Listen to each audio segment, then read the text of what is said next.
Depuis plus d'un siècle, un secret lie Fatima au destin du monde. Notre-Dame a laissé une demande spécifique, mais aucun pape ne l'a jamais pleinement satisfaite. Maintenant, avec l'élection de Léon XIV, quelque chose est en train de changer. Coïncidence, signaux, consécration. Peut-être sommes-nous face à un moment prophétique. Regardez jusqu'au bout. Ce que vous découvrirez pourrait tout changer. Il y a un nom qui continue de résonner dans les consciences les plus attentives de l'Église. Fatima. Un lieu simple, 3 bergers, un message clair et terrible. Si les paroles du ciel ne sont pas écoutées, la Russie répandra ses erreurs dans le monde entier, provoquant des guerres, des persécutions et le martyre des justes. Mais à côté de la menace, il y a l'espoir, la conversion de la Russie et un temps de paix, si, et seulement si, elle est consacrée au cœur immaculé de Marie par le pape, en union avec tous les évêques du monde. Mais pourquoi la Russie? Pourquoi, au cœur du XXe siècle, un message céleste aurait-il dû indiquer cette nation comme la clé du destin du monde? Il ne s'agit pas de politique, mais de mystère.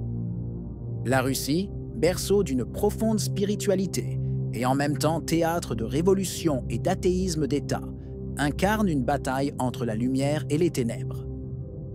C'est pour cela que, selon de nombreux théologiens et mystiques, Notre-Dame l'a choisie, non pas pour la détruire, mais pour la racheter. Fatima n'est pas une condamnation, c'est une mission. Une Russie convertie, et pas simplement pacifiée, serait un phare de foi pour toute l'humanité. Mais sans la consécration exacte, cette prophétie reste inaccomplie. Aujourd'hui, au cœur du nouveau pontificat de Léon XIV, la question revient avec force à l'ordre du jour.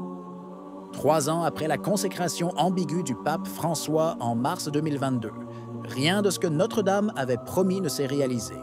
Ni conversion, ni paix. Au contraire, la guerre continue et la confusion spirituelle s'est aggravée. Le monde regarde vers Rome et Rome regarde vers Léon XIV. Obéira-t-il au ciel? Le 25 mars 2022, en pleine guerre entre la Russie et l'Ukraine, le pape François a convoqué les évêques du monde entier pour se joindre à lui dans un acte solennel de consécration de l'humanité et en particulier des peuples russes et ukrainiens au cœur immaculé de Marie. Les images ont fait le tour du monde. Beaucoup, en toute bonne foi, croyaient que la demande de la Madone avait finalement été exaucée. Mais la réalité des faits et de la théologie raconte une autre histoire. Notre-Dame n'a pas demandé une prière générique pour la paix, ni une consécration indiscriminée du monde. Il a demandé la consécration explicite de la Russie. Et cet acte, bien que riche en intention et en participation émotionnelle, manquait d'éléments essentiels. Il n'y a eu aucun appel à la conversion, ni aucun appel à la réparation des péchés, ni aucune promotion de la dévotion les premiers samedis du mois, partie intégrante du message de Fatima. La Russie a été mentionnée, certes, mais avec l'Ukraine et l'humanité entière, dans un geste qui ressemblait plus à une manœuvre diplomatique qu'à une obéissance prophétique. Après de nombreuses années, les fruits que Notre-Dame avait promis ne se voient pas. Pas de conversion, pas de paix. Seulement la perpétuation du chaos et de la guerre, et une Église encore plus divisée. Alors que les médias officiels célébraient l'acte de 2022 comme un prétendu accomplissement du message de Fatima, 2 des voix les plus lucides et fidèles à la tradition ont osé dire ce que beaucoup craignaient de penser, que la consécration n'obéissait pas pleinement au ciel. Monseigneur Bernard Fellet, évêque de la Fraternité sacerdotale Saint-Pie X, a reconnu que certains éléments matériels de l'acte de 2022 représentaient un progrès. Pour la première fois, le nom de la Russie a été prononcé et une participation globale de l'épiscopat a été tentée. Mais, avec la même clarté, il a souligné les omissions cruciales. Aucun appel à la conversion, aucune mention de la dévotion au cœur immaculé, aucune invitation à la réparation. Et surtout, aucune proclamation publique du rôle unique de la Russie dans le plan providentiel de Dieu, d'abord comme instrument de punition, puis de salut. Notre-Dame, rappelle Fellet, n'a pas parlé par hasard. Il ne demandait pas de généralité, mais une obéissance exacte.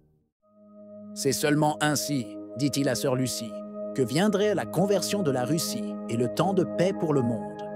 Si aujourd'hui nous ne voyons ni l'un ni l'autre, n'est-ce pas peut-être parce que la demande n'a pas été pleinement écoutée?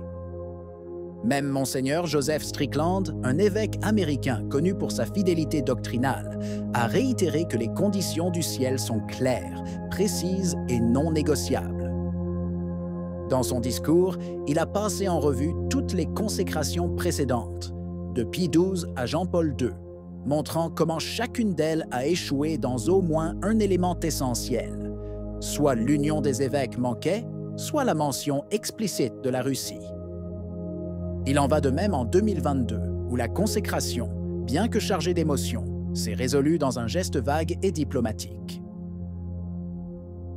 La demande de Fatima n'est ni vague ni ouverte à l'interprétation, a écrit Strickland. Tant qu'il ne sera pas pleinement accompli, nous ne verrons pas les fruits promis, la conversion de la Russie et la paix dans le monde. Dès les premiers jours de son pontificat, Léon XIV révèle une démarche personnelle qui mérite attention. Quelques jours après son élection, l'évêque de Leiria Fatima a consacré le nouveau pape au cœur immaculé de Marie, un geste qui, bien que pas encore décisif, a donné une nouvelle vie à l'espérance de millions de fidèles dévoués à Fatima. Dans son premier discours et dans son homélie au début de son pontificat, le nouveau pontife a parlé de la paix, comme la rencontre entre ennemis qui se regardent dans les yeux, évoquant une image de réconciliation fondée sur le contact humain, le dialogue sincère et le dépassement des hostilités. Le cardinal Ladislav Nemeth a interprété cette ligne en offrant une lecture concrète de cette vision. Sans dialogue avec la Russie, a-t-il dit, il ne peut y avoir de paix authentique. Selon Nemeth, il ne s'agit pas d'approuver chaque action politique, mais de reconnaître la profondeur culturelle et spirituelle de la Russie et de la rencontrer, et non de l'isoler. Entre-temps, le pape a concrètement proposé le Vatican comme lieu de rencontre entre Vladimir Poutine et Volodymyr Zelensky, pour tenter de mettre fin à la guerre en Ukraine. Une disponibilité publique, confirmée par le cardinal Parolin et saluée par le président ukrainien. Un geste fort, non seulement diplomatique, mais aussi symbolique, qui montre la volonté du nouveau pontife d'agir et non pas seulement de parler. Cette approche, encore en cours de définition, pourrait ouvrir de nouvelles perspectives. Non pas une rupture brutale, mais une maturation, un chemin qui, s'il est inspiré par la prière et le discernement, pourrait conduire Léon XIV à faire ce que d'autres n'ont pas encore accompli. De consacrer la Russie pleinement, publiquement et selon les conditions exigées par Notre-Dame. Maintenant, c'est son tour. Nous verrons ce que fera le pape Léon XIV. S'il veut vraiment accepter pleinement la demande du ciel, s'il sait combiner diplomatie et surnaturel. Si c'est le cas, comme beaucoup l'espèrent, c'est le pape qui écoutera enfin Fatima sans plus d'hésitation. Le monde regarde et prie. Qu'en penses-tu? Si vous avez aimé la vidéo, commentez « Amen ». Que Dieu vous bénisse.